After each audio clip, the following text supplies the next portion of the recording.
In this, the second video of this four-part series, we'll complete the building of our top headlines app for iOS 14. We'll start by creating some view models for our content view so that we can keep our formatting and functions separate from the view.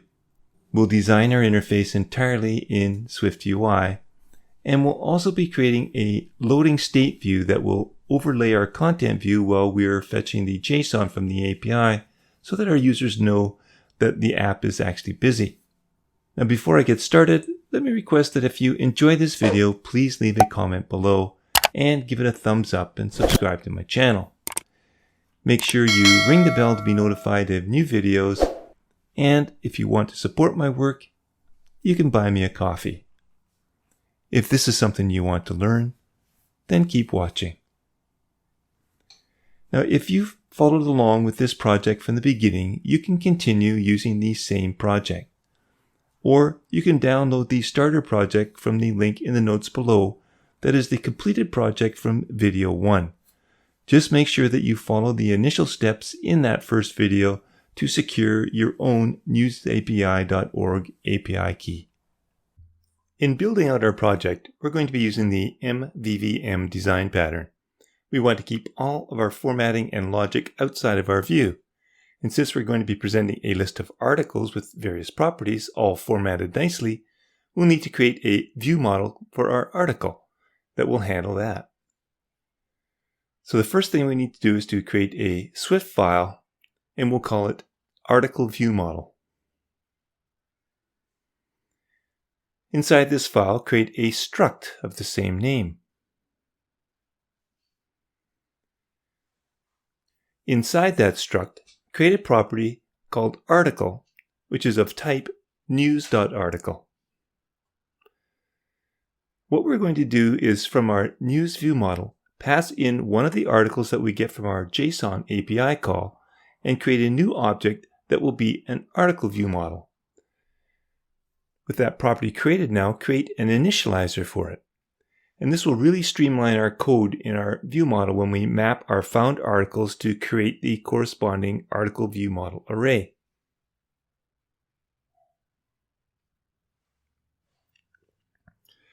Next, we're going to create computed properties for each of the different article properties. And if any are optional, we can provide a replacement value if necessary. There are 7, as we can see from our model.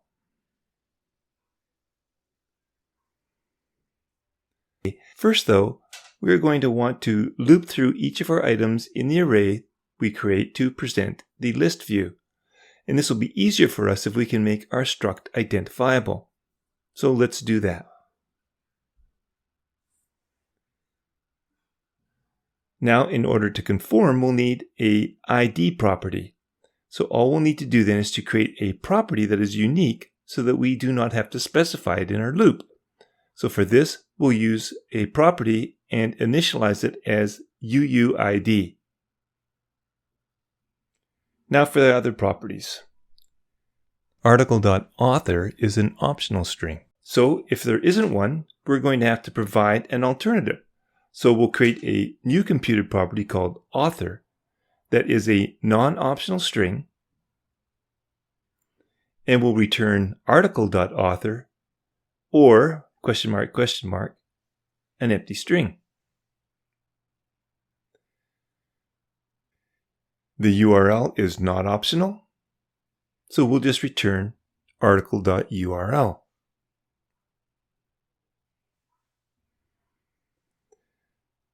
Instead of the entire source property, which is a source object, we just want to access the name property of it.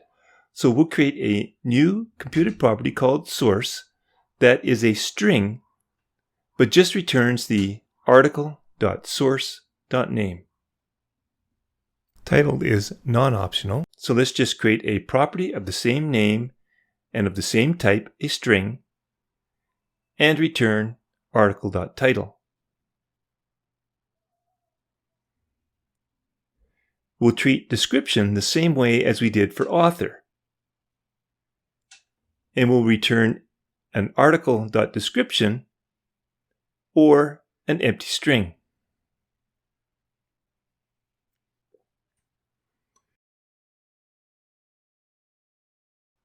URL to image, however, is optional because not all of our articles will have images associated with them.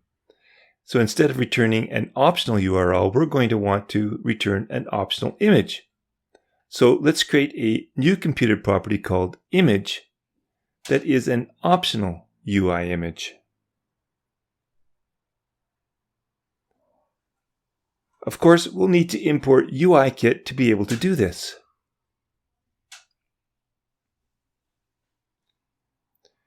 Within the body, first guard check on article.url to image and assign it to a property called imageURL, else we'll return nil.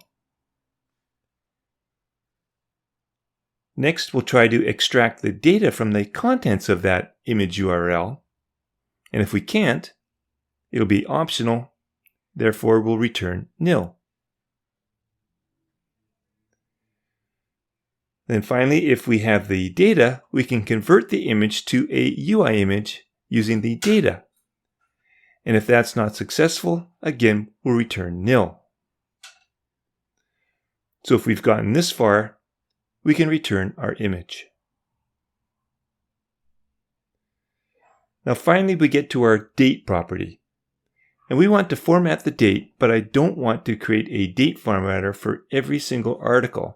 So at the top of our file, below the init, I'm going to create a static date formatter computed property. Let date formatter equals date formatter. Then I'm going to set the date formatter's date format to capital E, comma, capital MMM, D. And then we can return the date formatter. So lastly, we'll create one more computed property that's a string that uses the type date formatter to format the date from article.publishDat property. If we return now to our news view model, we can change the @publish property to an array of article view model.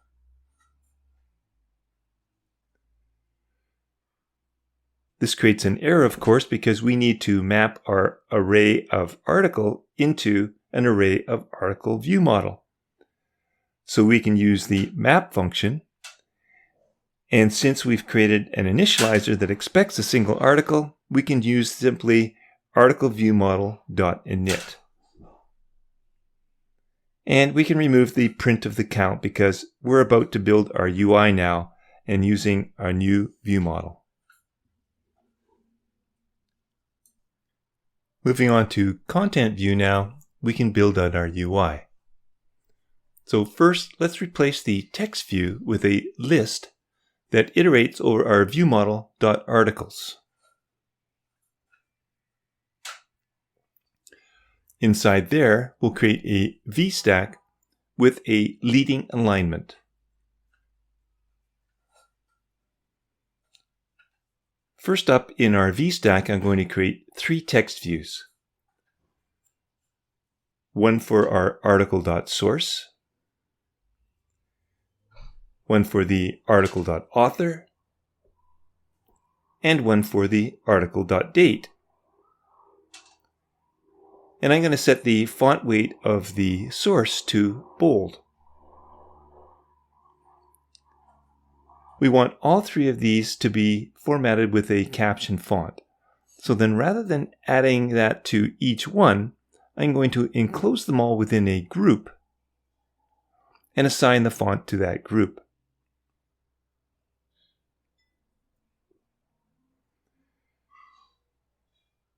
Next, in the VStack, I want the title with a font weight of bold.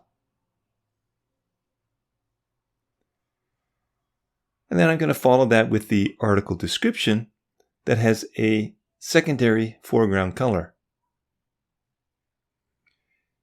If you refresh your canvas now, you'll start to see your layout taking shape. Now below the description, I want to create a link button that will use the article.url to open Safari on the device and go to that article for further reading. And we want that to be below and to the right of our content so far. So I'm going to create an H stack with the first view being a spacer.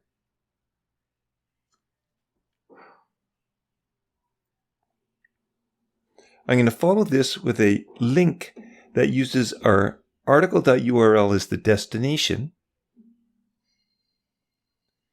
And then for the label, I want to use an image.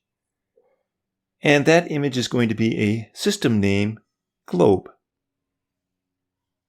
I'd like to set the font to a system size of 36. And I'm also going to change the foreground color to gray. Well, we can do better than this. I'm going to overlay the globe with another image that's another SF symbol. And I'm going to use the system name link. I'm going to set the font to size 12 and give it a bold weighting. And again, I'll set the foreground color of gray.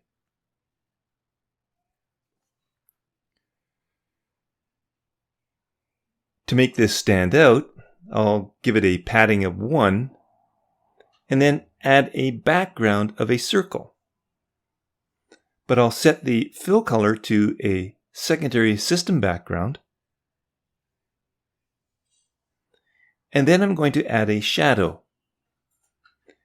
And it will be black with an opacity of 0.4, a radius of 2, and 2 in the y-axis only.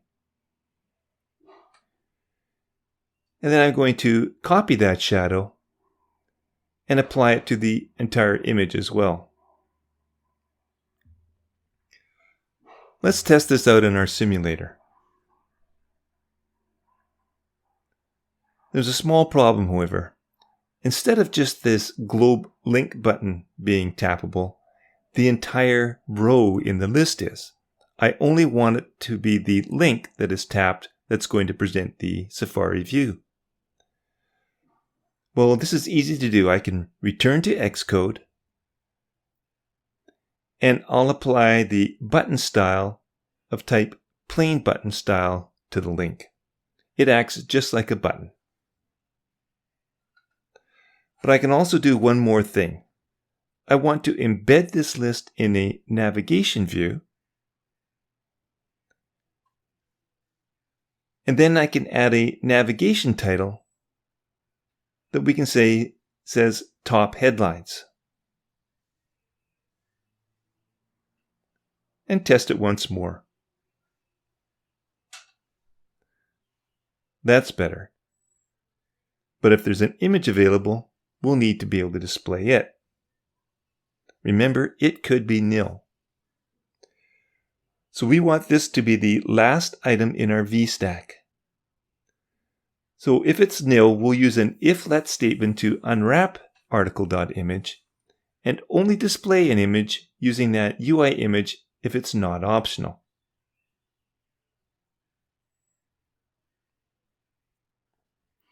We'll make the image resizable and set the aspect ratio to its content mode of .fit. And this will force the image to expand to the width of the list view, but stay in proportion. It's looking pretty good, but we'll need to do one more thing.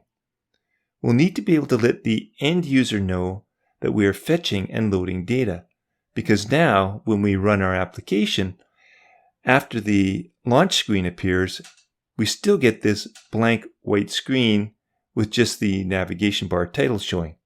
We want there to be some sort of user notification. It's also worth noting that our images aren't asynchronously loading, nor are we caching these images, and as we scroll through, it will appear quite jerky. Now, normally I'd use a Swift package called SD-WebImage, and I go through that in my weather app series, so you might want to check that out. The reason I left this out here is because when we add iOS 15 features, I'm going to use the new async image that's part of the next SwiftUI release. Before I go on, however, you should know that this API isn't perfect. occasionally I find that the website feed might contain some HTML characters. And we could, back in our view model, before presenting this text, strip out any of these characters. So I did a quick search on Stack Overflow and found this extension that we can use. And I'll leave a link in the description below. Just copy and paste it to your clipboard. Next, create a new file and name it string plus extension and paste that code into that file. This gives us a new without HTML tags property that we can assign to our strings. So if I return to the ArticlesViewModel, for each of the string computed properties, I can add this modifier. So author, source, title, and description.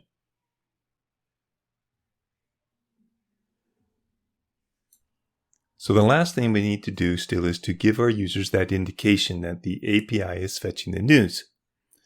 And we'll need to do that for every fetch. So to do this, we're going to return to the News View model and create a new published property that's called isLoading and initialize it as false. Within the getNews function, right away I'm going to set it to true as I'm starting my fetch. And then, as soon as we retrieve our news, I'll set it back to false. Now back in contentView, we can use this state boolean and a z-stack to conditionally present some indicator that the news is loading. So we'll start by adding a z-stack around the list view.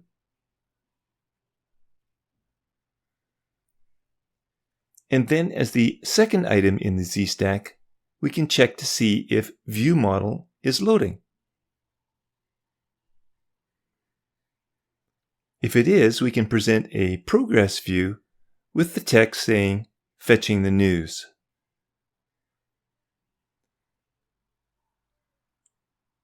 Let's make this stand out by adding some padding. And then add a background of a rounded rectangle with a corner radius of 10 and a fill of a system background. And then we'll finish that off with an all-round shadow of a radius of 10. Let's run this one more time on the device. It's looking good. Now there are all sorts of other things that I could do to this app, such as adding a selection list to display news from different countries that are available, but I'll leave that up to you to explore, because the next task that we will assign ourselves, because this target is iOS 14, is to enhance this app by running it in Xcode 13 or higher and adding some new iOS 15 features, yet still allow the app to run with an iOS 14 target.